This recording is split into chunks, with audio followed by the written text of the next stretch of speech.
टूनी चिड़िया अपने बच्चों के साथ एक घोंसले में रहती थी। अभी कुछ दिन पहले ही उसके अंडों से बच्चे निकले थे और वह दो बच्चे थे और बड़े ही खूबसूरत और शरारती थे। टूनी चिड़िया अपने बच्चों से कहती कि बेटा तुम इतनी शरारत मत किया करो, कभी तुम घोंसले से नीचे गिर जाओगे। लेकिन वह बच्चे टूनी चिड़िया की बात नहीं मानते हैं और टूनी चिड़िया उनको छोड़कर कहीं दाना चुगने भी नहीं जाती थी। वह उदास होकर अपने घोंसले में बैठी रहती थी। फिर वहाँ पर टूनी चिड़िया की बहन भूरी चिड़िया आ जाती है और भूरी चिड़िया टूनी चिड़िया से कहती है कि टूनी बहन तुम इतनी उदास क्यों लग रही हो।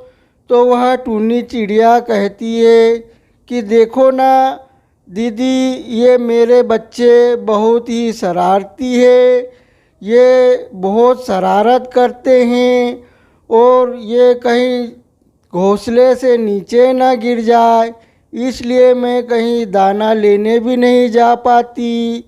तो भूरी चिड़िया कहती है कि टूनी बहन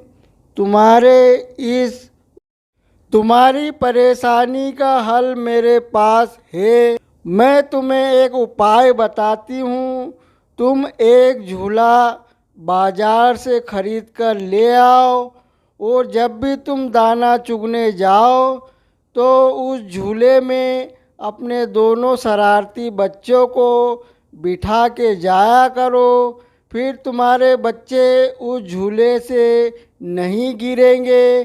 फिर टूनी चिड़िया एक झूला ले आती है और उस झूले के अंदर अपने दोनों ही शरारती बच्चों को बिठा के फिर वह दाना चुगने चली जाती है। अब एक समय की बात है कि टूनी चिड़िया अपने बच्चों को झूले में बैठाकर दाना चुगने के लिए जंगल में जाती है। फिर कुछ देर के बाद कालू कौवे का बेटा राजू कौवा वहाँ पर आ जाता है और टूनी चिड़िया के बच्चों से कहता है कि झूले से तुम नीचे उतरो, मैं झूलूँगा, तुम बहुत देर झूल चुके हो। तो वह बच्चे कहते हैं कि हमारी माँ ने हमें मना किया है कि झूले से ना उतरना, तो हम नहीं उतरेंगे। अब कालू कौवे का बेटा राजू कौवा गुस्सा हो जाता है और गुस्से में वहाँ से अपने घर आ जाता है और कालू कौवे और उसकी पत्नी गोरी कौवी से कहता है कि माँ मुझे भी एक झूला बांध दो, क्योंकि टूनी चिड़िया ने अपने बच्चों के लिए झूला बांध रखा है। तो कालू कौवा कहता है कि बस इतनी सी बात, हमें झूला बांधने की क्या ज़रूरत है, हम टूनी बहन के झूले में ही जाके झूल लेंगे। फिर वह कौवा अपने राजू बेटे को लेकर वहाँ पर आता है और उन चिड़िया के बच्चों से कहता है कि ए बच्चों तुम नीचे उतरो, बहुत देर से झूल रहे हो, अब मेरा बेटा राजू कौवा यहाँ पर झूलेगा।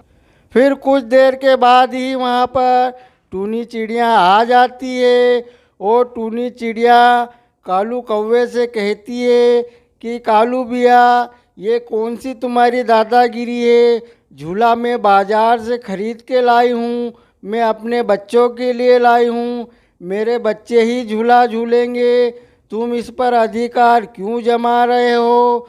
फिर कालू कौवा बड़े गुस्से में आ जाता है और अपने घर चला जाता है और घर जाकर कालू कौवा और गोरी कौवी आपस में बात करते हैं कि टूनी चिड़िया ने मेरे बेटे राजू कौवे को झूलने नहीं दिया, ये टूनी चिड़िया बड़ी घमंडी हो गई है। हम एक काम करेंगे, इस टूनी चिड़िया के झूले को रात में जाके जला देंगे। और फिर वह दोनों ही सो जाते हैं। फिर कुछ देर के बाद कालू कौवे का बेटा राजू कौवा टूनी चिड़िया के घर जाता है और टूनी चिड़िया से कहता है कि आंटी आंटी मुझे भी एक बार झूल लेने दो। तो टूनी चिड़िया कहती है कि ठीक है बेटा, तुम थोड़ी देर झूल लो। फिर वह राजू कौवा झूले में जाके बैठ जाता है और झूलते झूलते उसकी आँख लग जाती है। वह वहीं झूले में सो जाता है। फिर कुछ समय बाद कालू कौवा और गोरी कौवी उस टूनी चिड़िया के झूले के पास आ जाते हैं। रात का वक्त होता है।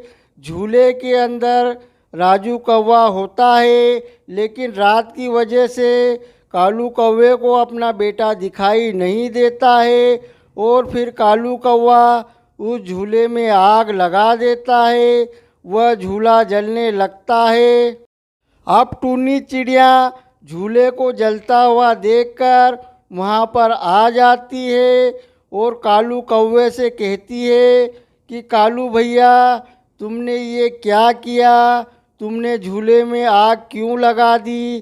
क्योंकि झूले के अंदर तुम्हारा बेटा राजू कौवा सोया हुआ था और वह कौवे का बेटा राजू कौवा जल जाता है। अब वह कालू कौवा बड़ा ही उदास हो जाता है कि मैंने ये क्या कर दिया है, मैंने ही अपने बेटे को जला दिया है। फिर टूनी चिड़िया कहती है कि कालू भैया, तुम इतने घमंड में क्यों आए थे? तुम्हें सोचना चाहिए था कि इसके अंदर कोई न कोई होगा। तुम्हारी मुझसे ऐसी क्या दुश्मनी थी? अब कालू कौवा बड़ा ही अफसोस करता है और टूनी चिड़िया से माफ़ी मांगता है कि टूनी बहन, मैं तुम्हारे झूले को जलाने आया था और झूले को जलाने के बदले मैंने अपना ही बेटा जला दिया है। अब वह कौवा और कौवी उदास होकर रोते हुए अपने घोंसले में चले जाते हैं। तो दोस्तों, आपको हमारी अगर कहानी पसंद आती है तो हमारे वीडियो को एक लाइक ज़रूर करना और हमारे चैनल को सब्सक्राइब कर लेना और नोटिफिकेशन को ऑल पे कर लेना, ताकि हमारी आने वाली कहानी आपसे मिस न हो जाए।